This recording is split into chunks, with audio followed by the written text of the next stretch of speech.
eleição de Lula e a perseguição de jornalistas, influenciadores e cidadãos comuns, esse colunista que vos fala aconselhava Bolsonaro a cair fora do país. Por uma razão muito simples. Ele seria perseguido, arruinado e preso pela ditadura do judiciário que se constituía naquele momento.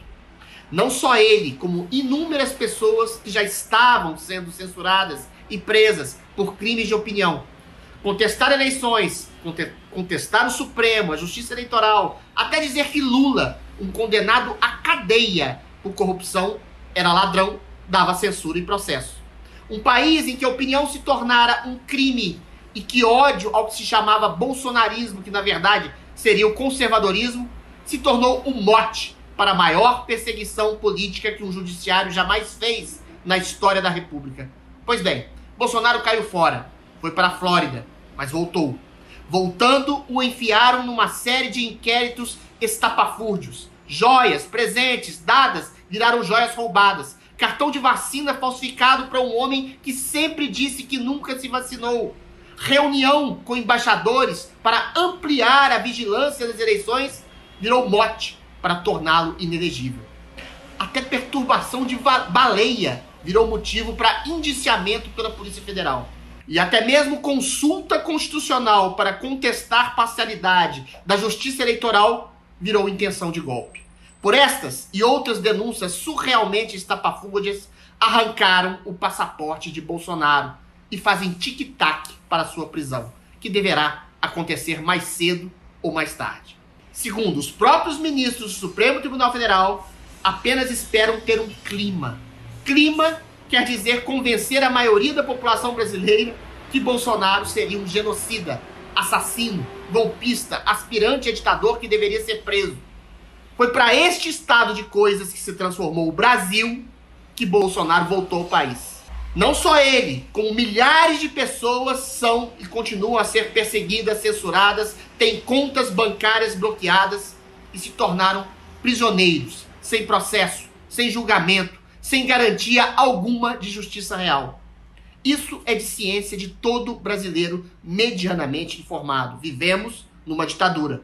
Mas boa parte do país que se informa pela grande mídia ainda acha que Bolsonaro é um ladrão, genocida e golpista, porque essa é a versão da grande mídia que elegeu Lula, que endossa perseguições ditatoriais do Supremo Tribunal Federal e quer ver morto tanto o bolsonarismo quanto o conservadorismo em todo o país.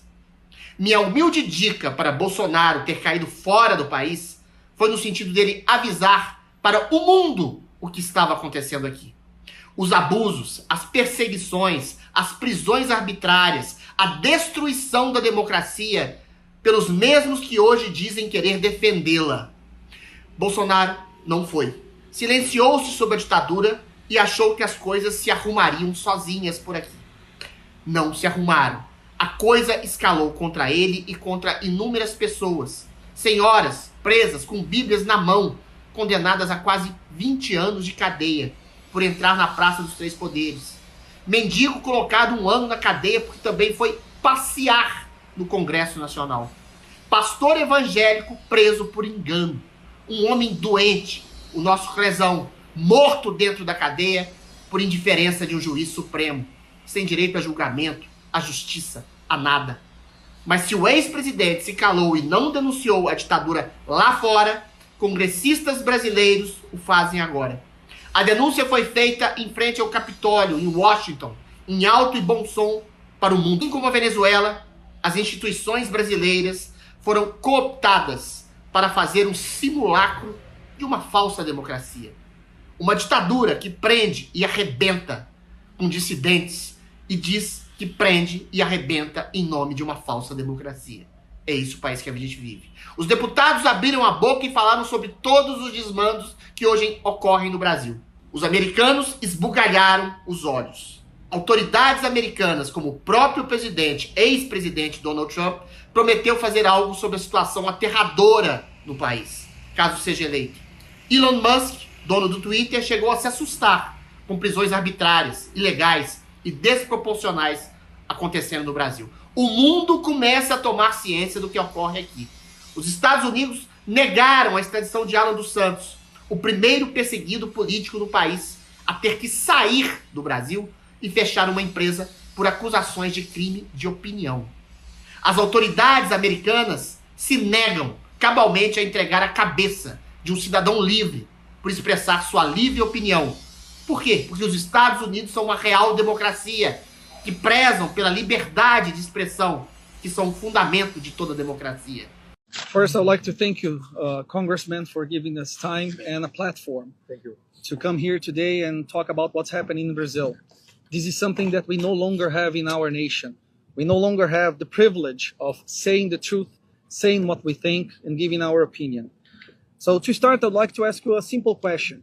Is Venezuela a democracy or a dictatorship? I believe all of you here today agree with me that Venezuela is not a democracy. It's far from it. It's a dictatorship. But then I have another question. Does Venezuela have a Supreme Court? Does Venezuela have a Ministry of Education? Does Venezuela have Congress? Does Venezuela have public ministry? No. Yes, they have. But they are no longer a democracy.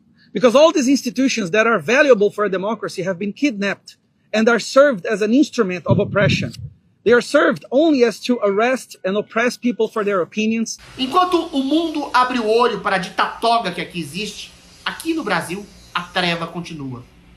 Uma espécie de Gestapo, polícia da verdade absoluta, promete abrir o olho para toda e qualquer opinião que não se ajuste aos moldes da verdade da Justiça Suprema. O ministro Alexandre de Moraes abriu um gabinete de checagem de opinião dentro do TSE para censurar imediatamente opiniões que considere inadequadas. A logomarca do seu gabinete é a logomarca do Estado totalitário que tudo vê, do livro 1984, de George Orwell, que descrevia uma ditadura sombria.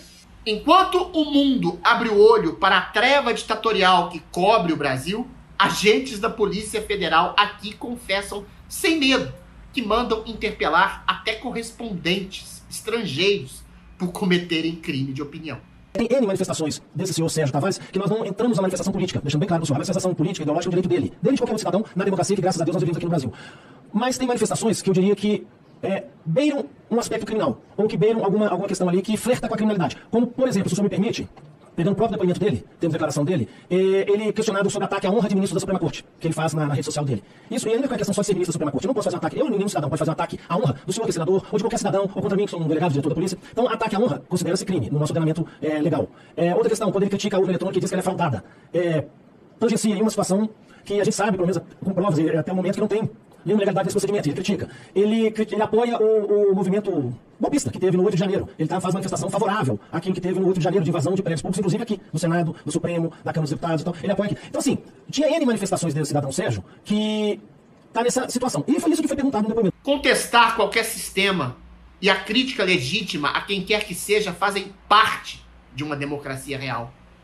Ataque à honra de um país é ver a polícia e a justiça prendendo pessoas por pensarem, por contestarem, por criticarem.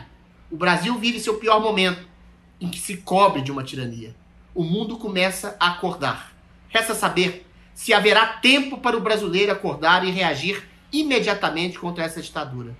O mundo abriu os olhos para a ditadura na Venezuela, na Nicarágua, na Rússia, em Cuba, mas essas ditaduras sobrevivem há décadas a olhos vistos. Só abrirmos os olhos não basta, é preciso abrir a ação de defender a nossa democracia antes que se esgote toda a esperança.